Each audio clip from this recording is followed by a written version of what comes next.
Guys, I'm very excited to tell you that I'm being joined by Scott Cassell. Scott is an underwater diver, a risk taker, was is a wildlife lover extraordinaire, has been in some of the most precarious situations, and also happened to know Stockton rush of the submarine that exploded under the depths of the water. So I want to introduce Scott and just show you that this is a brave man who took many risks, but apparently being aboard the submarine was not one that he was willing to take. Scott, thank you so much for joining me today. Absolutely. I appreciate you having me tonight. Thank you. Absolutely. So, just to give the audience a little bit of background about you, let's go back. How did you get in to diving, to being underwater, and how long have you spent underneath the ocean? Well, as of this year, I'm 61 years old. As of got 15,000 hours underwater, um, Wow, and about 1,000 seven hours. submarines. So I like being underwater more than I like being on land. I feel awkward on land. Why do you Uh, feel so comfortable underwater? When did you start? Was that at yeah, I had a rough childhood. My mom and dad were both alcoholics and very abusive, and the ocean, was a nice place to go and relax. But I was a very much a student and lover of the Jacques Cousteau National Geographic shows.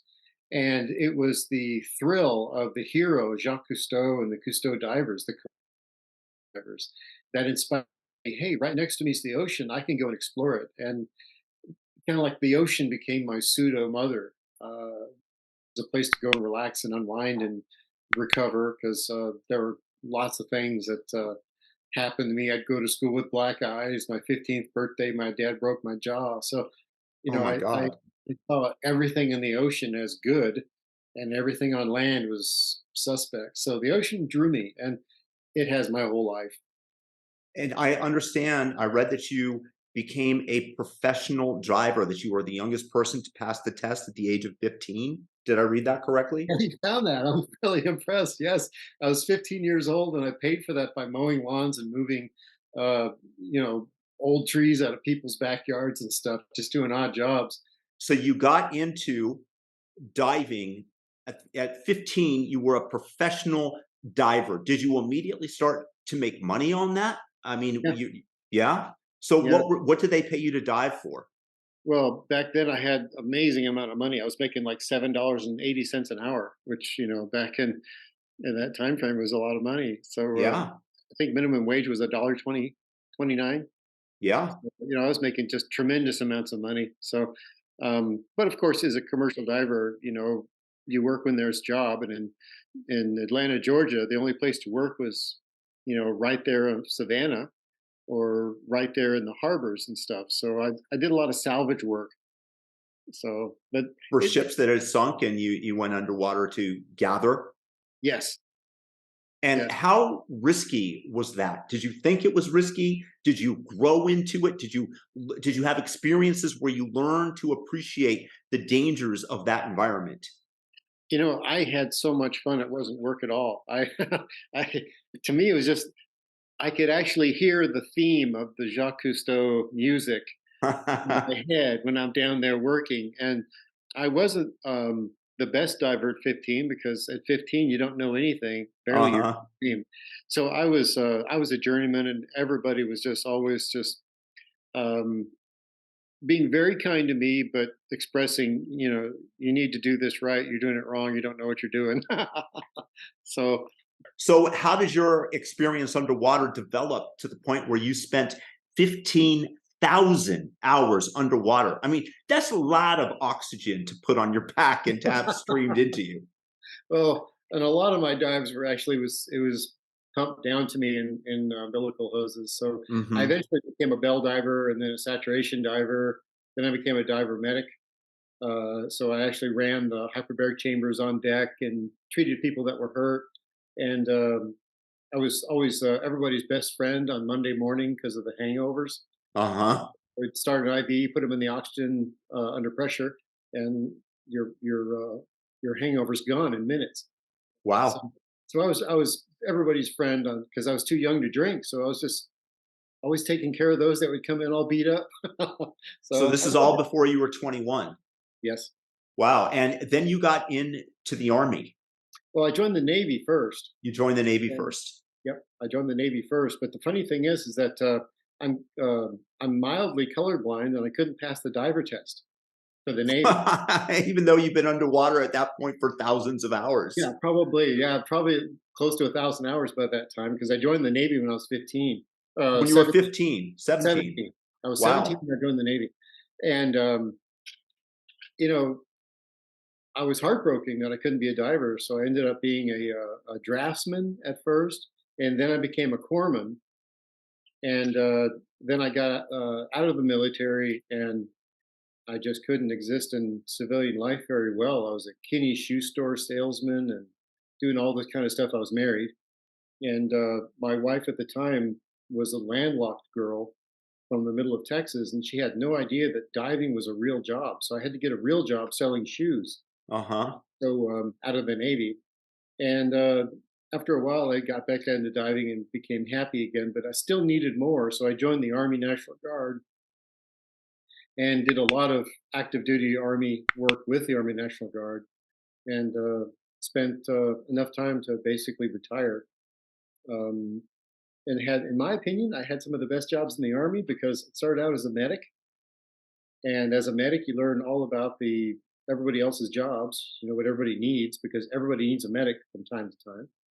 And I learned how to pass the color vision test, and so I ended up passing the color vision test and became an enlisted co-pilot as an Army.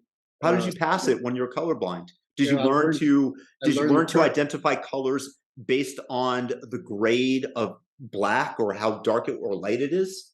I learned the charts by memory, and I also was able to define more color just by learning the differences in the texture of ink. So I passed it, and not only did I become qualified to fly in the Army, I became a flight instructor. Uh, so I was a flight medic, I was a Aero Scout observer, and both of those jobs I became flight instructors on. And so I didn't just become that and squeak by. I worked really hard at it, and I became instructors. But then I later got into military diving, became a combat diver. Once again, as a medic, you get to go everywhere, and ended up becoming what they call a scout, which is Uh-huh. uh, A very. scout sniper or a scout diver? At that time, I was just a scout, Uh-huh. which is cavalryman, and you're the forward observer. You call in the fire, you look for bad guys. You're ahead of all of the rest of the army. You're the ones that are scouting out where the enemy is. You try not to make first contact. You define where they are so that the big power that's behind you can come in and wipe them out. So the scout has tremendous amount of power because he has a radio Uh-huh. map, and he can call fire with Air Force, Navy, Army assets, even Navy assets from shore. Big, if you're close enough to shore, you can call in big ship fire and what you're looking at. So a scout sniper is something I became, but just a scout is a very powerful position because once you find the enemy and you determine where they're at and you call for fire, you have the power of an entire battalion or more. And where did you participate? In what theater of war did you deploy these skills? I was one of those soldiers that was just in the age group where I didn't get to go to some wars.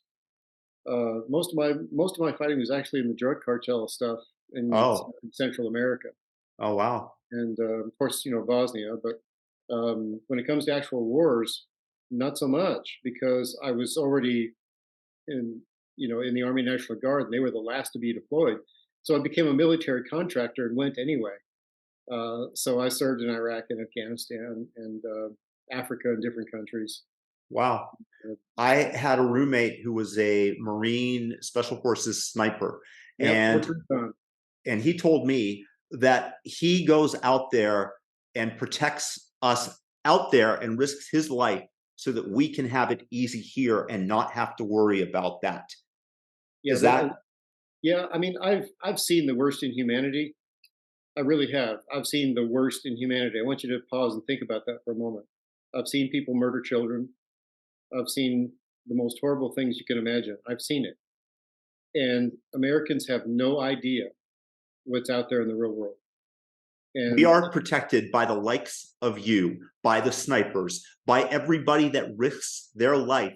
And we, as Americans, have no idea because we haven't seen it up close. And we think that that should not be part of our existence. So we then worry about so many other trivial things like the color of somebody's skin or whether or not the pronouns are being used correctly. And you're out there allowing us to engage in these theatrics. well, I never really thought of it all like that. I just wanted to do the best I could for the people that were around me, honestly. I love my country. I am very much a patriot, but I'm not feverish about it. I just know it's the truth. We live in the greatest country in the world, even though it's in decay. We're still the greatest country in the world. And we've done more for people around the world by giving for. I mean, the reason I was in Somalia in the first place is because we were trying to save people that were being starved out by warlords, preventing people from getting the cherished tiny amounts of food because of famine.